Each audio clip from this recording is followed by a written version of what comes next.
So I'm over here in ThinkOrSwim, and what I'm going to do is I'm going to code up a candle counter here in ThinkScript that'll count the number of candles that are positive on a chart, the number that are negative on a chart, give us the percentage of the overall candles, and by the end of it, we'll be able to draw basic conclusions.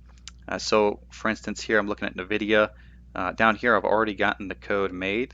You can see 67% of the candles on this chart are positive, and then 33% of the candles are negative.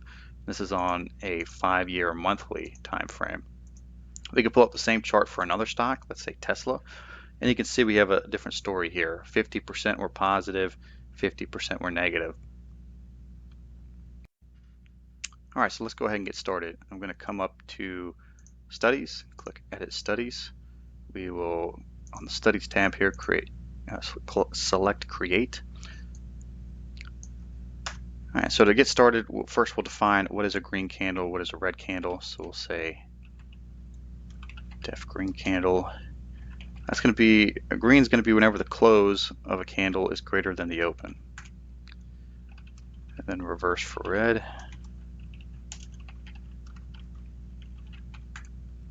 Then we're also going to define no change, because on the intraday charts, we do have situations where there's a no change candle. So we'll say that there.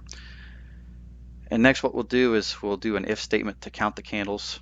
And so how we'll do that, we'll come down here and say def green candle counter. If there is a green candle on the chart, then we want to use, so this thing's going to be counting from left to right, and so it's going to go up as it counts. And in order to do that, we're going to say when you see a green candle, take the number that we've already counted and then add 1 to it. And so to do that, here we're going to say green candle counter with 1 in brackets. That means go back to the previous candle, grab the number of green candles that had already been counted, and then add 1. If it's not a green candle, then just go back, grab the value previously, and use that same value. All right, and we're going to do this for red and no change as well. All right, so what I'm going to be doing throughout the video is to organize everything. I'm going to be leaving comments right above that will let us know what each section is. Now I'm going to show this one initially. How you do that is going to be the hashtag symbol, and then you can type whatever you want, and it's not going to be recognized. So as I do this through the video, I'm going to pause it just to save time, but I just wanted to record this here. So for this section, we will do, this is just going to be the candle counter here. And what I'm going to call this up here is price definitions. We're going to be adding some more stuff to it.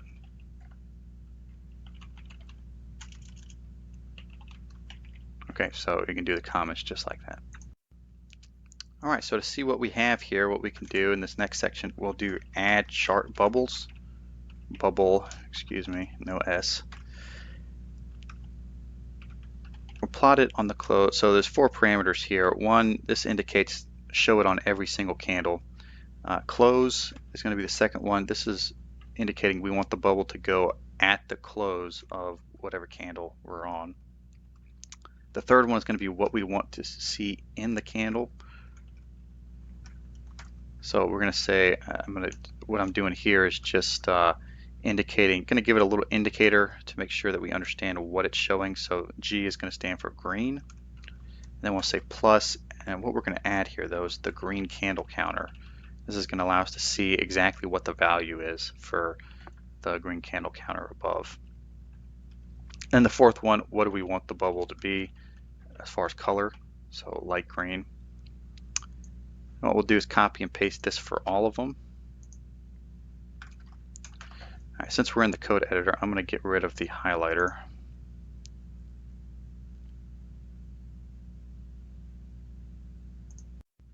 All right, so you can see I've added 3 bubbles here. One's going to show us the green, one's going to show us the red, and one's going to show us no change. So we'll click apply, and you can see here how this is working. So we're on the monthly chart here. You can see, so you can see here it's showing 1 green, 1 red. And this is a quirk that I've noticed with ThinkOrSwim charts. On charts, sometimes there will be 1 or 2 or maybe all the way up to maybe 10 on the intraday charts, candles that are counted that are to the left of this that are not shown.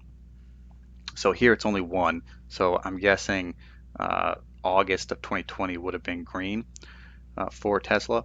So it counted the one before this, and then this is red, so it's counting this one as red. But then you can see it's counting it appropriately through here. So this is 2 red, this is green, so now we're 2-2.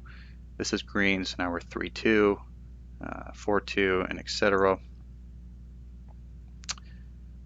all the way to get to the end here, and then you can see this is 31 green and 30 red. We can test this out on intraday here. Just pick a random chart here. You can see it's counting those. At the end here we have 680 green, 660 red. Let's go to the beginning, see if that quirk exists. Yep, you can see here on this one it looks like it was counting 2 candles, so it had already counted 2 red. So really no way to get around that quirk, because like I say, every chart has a different number. So you can't just like say subtract 2 or subtract 1, right? You're never going to know. So I don't have a problem with it. It's going to be accurate information. So that's just something to note there. All right, so I obviously don't want those bubbles to be there, but I don't want to get rid of them either, because they can be helpful when trying to troubleshoot or continuing to build the code. So what I'm going to do is up here, I'm going to have a section that says inputs. These are things that we're going to be able to change. And we'll say input cmath equals no. And then down here where we had 1, it said show it always, we can enter this variable. We'll say cmath. Now this right here indicates that if cmath is yes, then it'll show it. So it's the same as writing this right here. It just don't have to write out the yes. So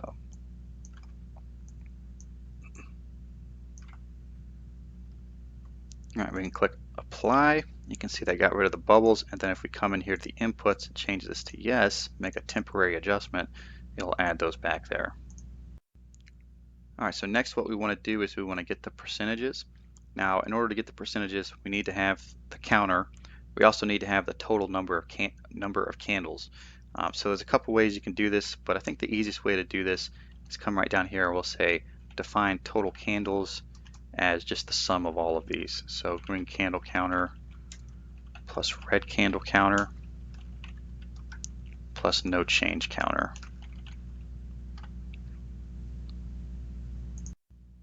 So in order to do the percentages, we have to go through how to best format that to get the right percentage look.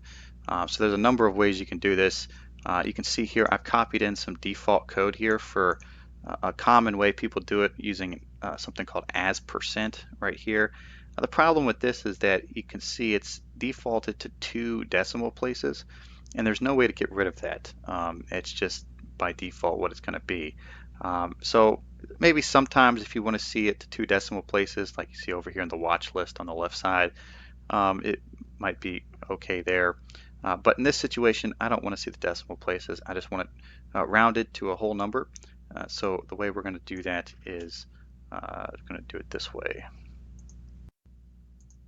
All right, so right below here, we're going to say percentage calculations, define green candle percent, and we're going to start by doing the green candle counter divided by total candles. Now what we'll do here is we'll use the round function, so it rounds up. I'm going to say 2 here, and what that'll give us is, let's go ahead and add that to a label.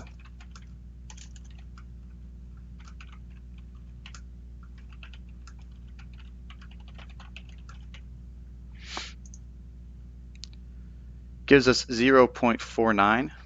So what we'll do to get the 49% is we'll just times it by 100, and you can see that's 49.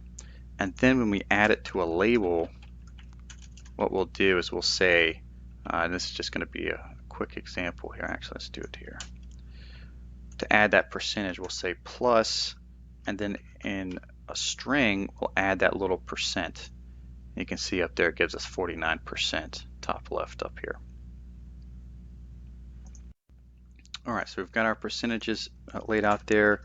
Let's go ahead and create the labels. So I've already created started the green one here. We'll start the red one here as well.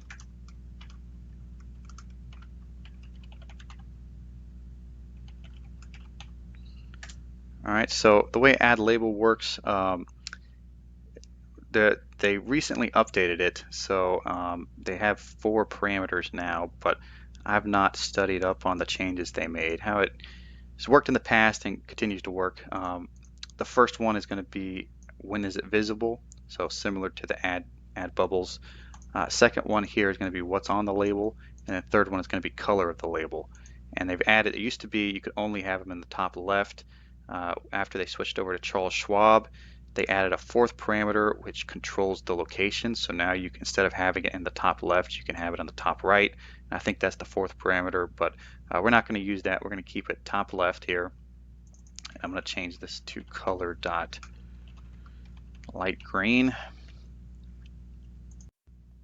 All right, so you can see up there top left, we've got our 3 labels. So now we're gonna pretty it up a little bit right here on the 2nd parameter. The same way we added this percent sign, we can add text as well. So on the label, we can have code values like green candle percent and string text that we're hard coding in.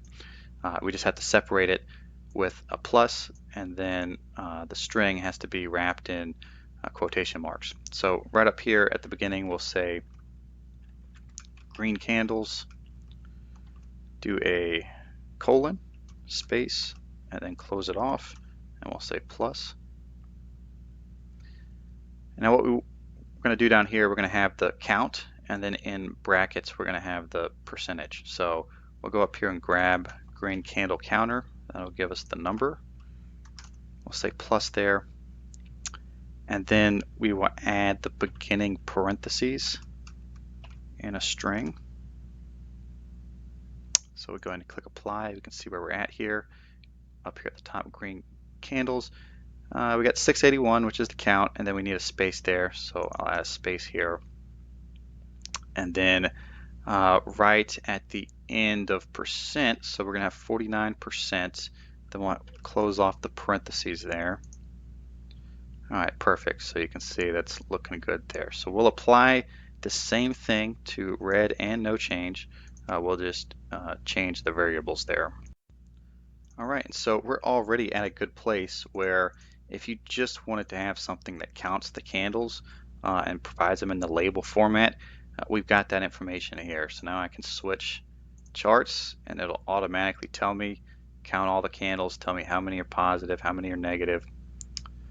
So it's already a good place. We're going to go a little further though, like we've done down here, and add in some plots so that if we wanted to use this as, let's say, an indicator to indicate, if there's a lot of green candles, maybe that indicates that red candles are coming up and vice versa.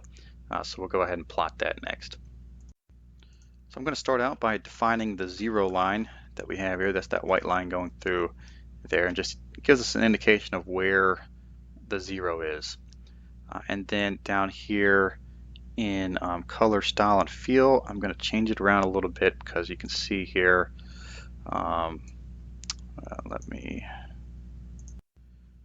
so to get it to default to a lower graph like that, up here at the top, we're going to type declare lower, and that'll automatically default it to a bottom graph. You can see it's moved it down there. So to get this 0 line to plot, we'll say, instead of def, we'll say plot. And you can see that defaults to a very thin blue line. So in order to change that, what we'll do is we will, see, this is not the right section there. We'll say chart bubbles here. And down here in the color, style, and feel section, we'll say 0 line dot set default color. We'll tell it to be white. And then we can thicken up that line by saying 0 line dot set line weight. And it takes a number from 1 to 5. So 5 is going to be really thick. You can see right there. We're going to use 2 here. That's going to give us a pretty thick line to where we can see it. All right, now to plot the line, what we'll say is plot, and we'll just name it total count line. We'll say, what's the green candle count? Green candle counter minus red candle counter. And let's go ahead and apply that. All right, so what you can see is going on here is this is for the entire chart, right? So it's going to start at 0 over here, and then it's just going to keep a running total all the way through. Now you can see I've got multiple lines on the study I've already done. What these are is I've said, okay, well, maybe instead of having a running total, I want to have the number reset at a given point. And so 2 of these lines reset at different points. One of them resets, you can see the red one here, resets at the start of the new day, the pre-market session, 4 a.m. in the morning. And then have another one that resets at the opening of the regular session, which is 9:30. So that seems pretty simple, but it actually is very tricky to do. This really, at this point, this is the end of things being simple. So in order to have lines where they reset at a given point, we're going to have to add a little bit of extra code. The first one I'm going to do is time definitions. And I have these copied into a Word document. I use it frequently. So what we're doing here, though, is we're just saying this is going to be true whenever a candle is in the pre-market. This is going to be true whenever there's a regular market, and this is going to be true whenever a candle is in the post-market. And then from that, we define where the start of each session is. So that's what we're going to be using to reset these candles. All right, so next I'm going to come down here to where we have the counter, and we've got to implement a reset point. So what I'm going to do is I'm going to copy this, paste it down here, and then right here we'll say, instead of total, we'll say pre-market reset. Now we could be a little more descriptive here, but to make things simple, I'm just going to add a 2 onto the end of these things. And we don't need total candles, so we can get rid of that. Now, most of this is going to stay exactly the same. We're just going to add a little bit, but we got to first go through here and add 2 on the end of these things here. Because if we don't add 2, then it's going to, like right here, no change counter. We want it to refer to no change counter 2, but if we don't add the 2, it's going to refer to the one up here. We don't want that. So come here and say 2 on all of these. Want to keep green candle, red candle, no change the same, because that's just referring to when we see a green candle or a red candle. What we're going to do though is right here before all this, we're going to say if it's pre-market session start, then reset to 0, else, and then do the code there. So we'll just add that for all of these here.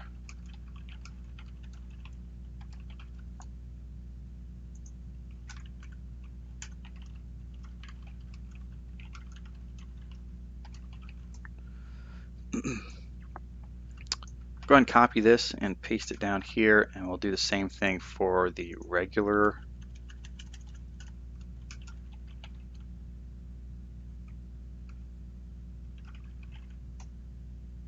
Let's just be more descriptive here. Beginning of regular session reset. Beginning of pre-market reset, that's fine. And then we'll change the 2 here to 3. Now if we had a lot of these, I would use a Word document and just find and replace, but we only have a little bit. But if you do end up in some situation where maybe you have an issue, it may be wise to go ahead and just do this in a Word document. That way you don't accidentally miss changing a number somewhere. I've gotten all those there. See, 3, 3, 3, 3, 3, 3. So we're good to go there. What we want to do here is we want to change it says if pre-market session starts. We'll say if regular session start here. I'm going to paste that into all of these. And that's going to allow the plotting to be pretty easy, because all we're going to have to do here is copy where we plotted the first line. We'll change around the name. So this will be, let's say, what did I name this? Pre-market reset line. I'll say PREMKT reset line. And then we'll just add 2 onto the end of this. And then same thing down here for the regular session. I'll say reg reset line, and then we'll add 3 on the end of them. We'll hit apply, and there we go. We can see the chart's now matching. Colors are off a little bit. Reason is it defaults to the first one's going to be blue, the second one's going to be red, the third one's going to be gray, and then the fourth one's going to be yellow. Now you can change this default using set default color down here. Instead of 0 line, you would just say total count line dot set default color. You can change it to whatever you want. The reason those are different is because I put 0 line ahead of it, so I can just actually move that there, and that'll make them the same color. There we go. Now, if you wanted to implement something where we could turn these lines on and off, maybe on some charts we only want to see one of these lines. We don't want to see 3 lines crisscrossing each other all the time. What you can do is you can come up here to the input section, and we'll create an input that'll turn each of these lines on and off. So we'll say input C total count line, and I'll say no for this one. Input C pre-market line, pre-market reset line. Say yes. C reg reset line. So now we have 3 variables there. I've defaulted it to where it'll show the preset and the regular reset line, but it'll hide the total count line. So we click, well, let's go down here. We have to add it to, how we'll make that respect it to where it'll go on and off based on those defaults is we'll do down here, we'll say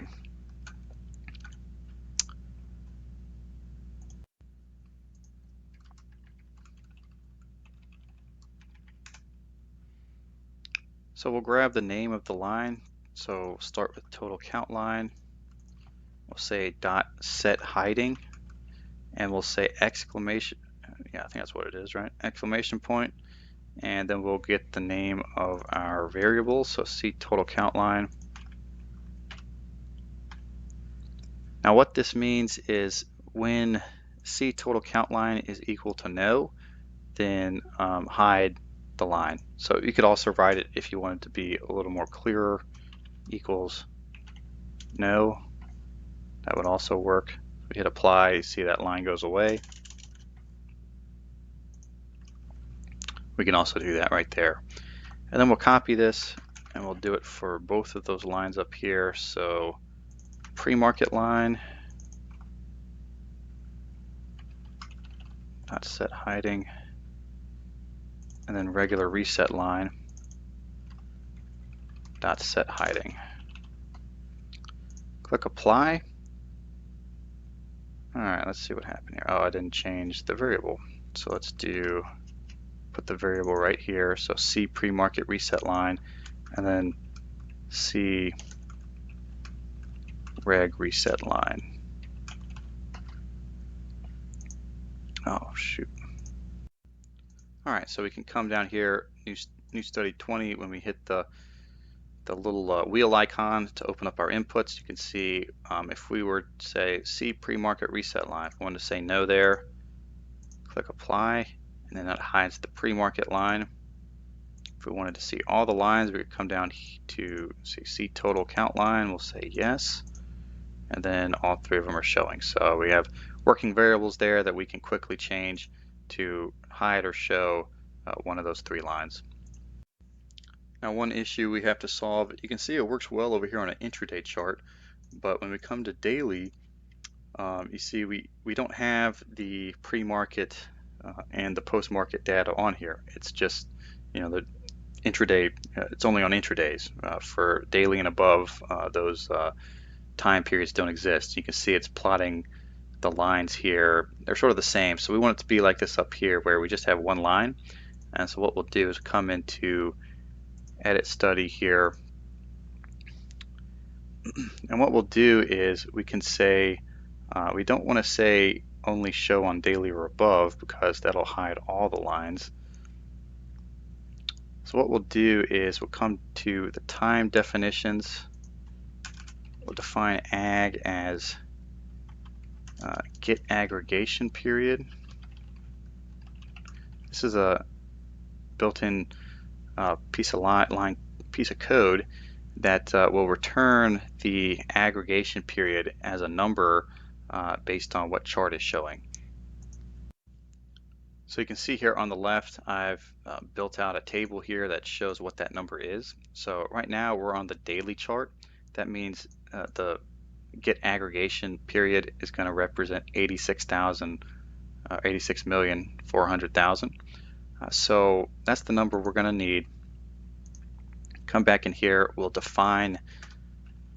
say daily or above, which means the chart that we're currently looking at is daily or above if ag is greater than or equal to 86,400,000. Now with that new definition, we can come down to set hiding, and we want to hide the pre-market reset line and the regular reset line when it is daily or above. So what we'll say here is we're saying hide it when the variable to show the line is no. We also want to say hide it by saying or when the chart is daily or above. What we can do, I'm going to be a little more descriptive here. Daily or above selected.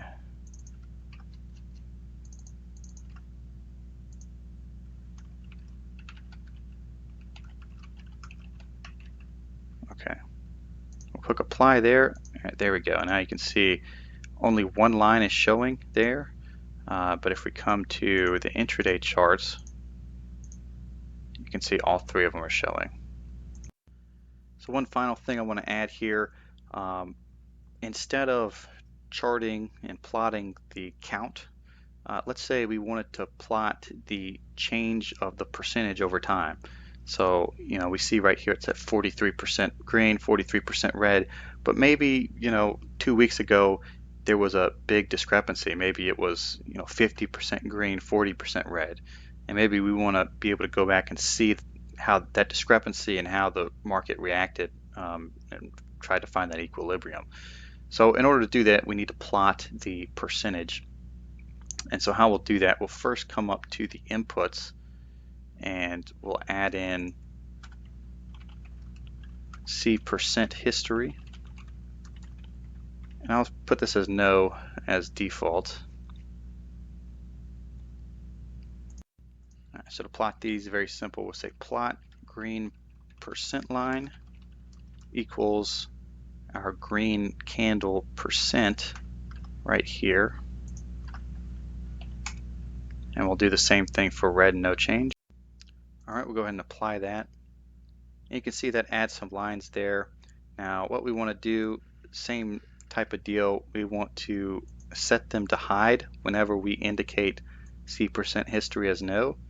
So what I'll do is green percent line, come down here to where I said set hiding. We'll say dot set hiding, And I'm not going to show this, but we do the same exact thing, except instead of C total count line, we'll say C percent history line. All right, so now we hit apply. If we wanted to see the percentage, we could come here to the default. We'd turn off all of these count lines. We turn on C percent history, and we can now see a chart of, we may want to turn off that zero line as well. So what I'll do here, zero line dot set hiding, and instead of, we want the zero line to hide when we do want to see percent history. So no exclamation point. We're just gonna put that right there. All right, and so you can see it's not a great, the lines are very small, and that's because we have the no change count down here. So you could hide that one as well if you wanted to. But if you come over here to the daily chart, you can see, let's see, we get a pretty good view of it here. We can see that off the open here we had, yeah, so what's wrong here? We see the red candles here and the green line is going up. So we've got to set, when you come here to green percent line, the color is red, and red percent line, the color is green. So we got to fix that. We'll come back into the code. Down here in the color style and feel section, we'll say for that green percent line, dot set default color. We'll say color dot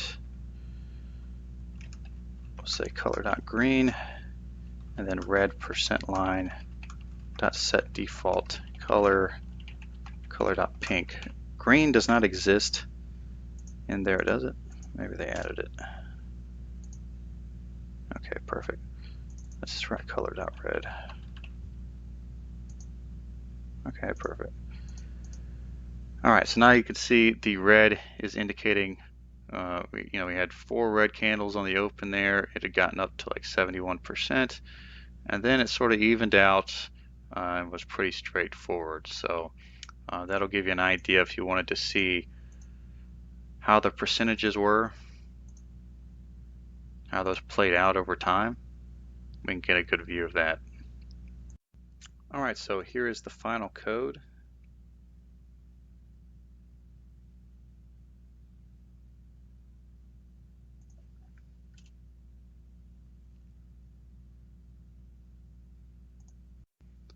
So after I wrote this, I went in and sort of dug around some data to see what meaningful data we could pull out of it.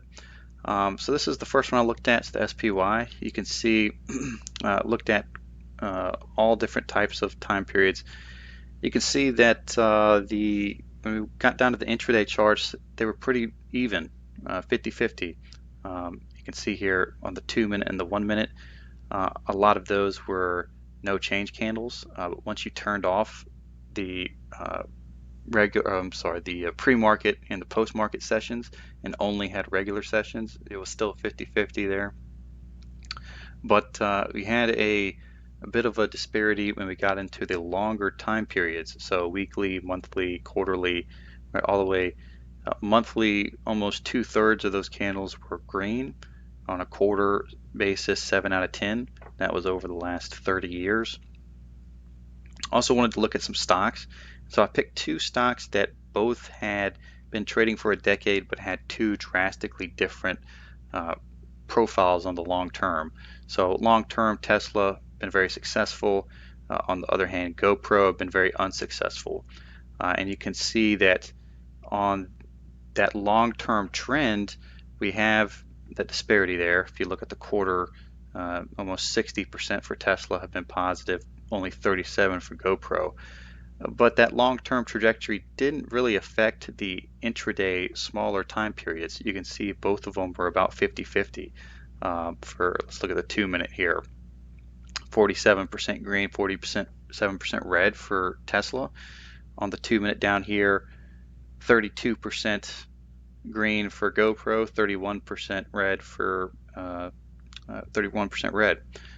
And same thing for the when we only look at the regular, 36 to 35 versus on GoPro versus up here for Tesla, 1 minute, 51% to 49%. So a conclusion I drew there was that you don't want to look at long-term performance, right? If you're trading GoPro and it's been going down over the long term, if you're trying to do some sort of day trading strategy, you don't want to assume that, oh, it's going down, that must mean there's going to be more red candles on the intraday than green candles. Not the case.